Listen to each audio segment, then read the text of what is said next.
प्रतिमा recording studio Sheikhpura.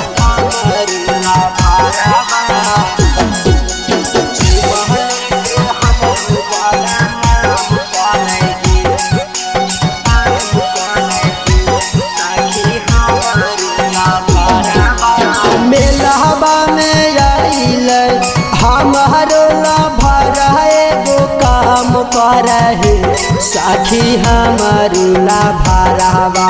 मेलहबा में आइल हमारो लाभर एगो काम करहे साखी हमारो लाभरवा। चुमा लेके हमरो बड़ा नाम करहे साखी हमारो लाभरवा। चुमा लेके हमरो बड़ा नाम करेगे साखी हमारो लाभरवा।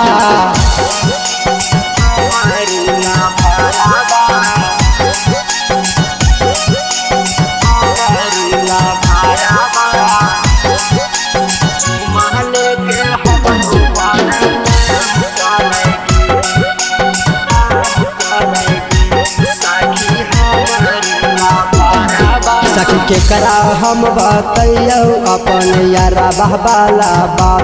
भैया जी देख ललकै झूलू एक पकड़ते हमरा हाथ। सखी के करा हम बतैयो अपन यारा बहबाला बाप। भैया जी देख ललकै झूलू एक पकड़ते हमरा हाथ। होई गेलै हाला जानतै मोहला या ना जाम होतै गे सखी हमारो लाभरवा। होई गेलौ हाला जानत मोहला या न जाम होतौ गे साखी हमारो लाभरवा।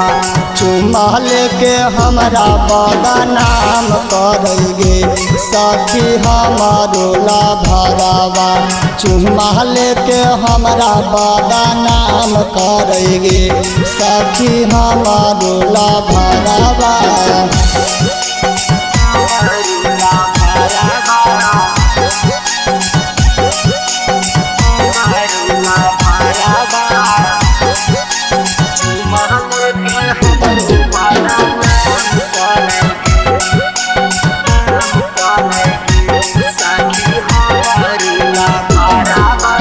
कैसे जइयै सखिया भैया हमारा तै बड़ी मार।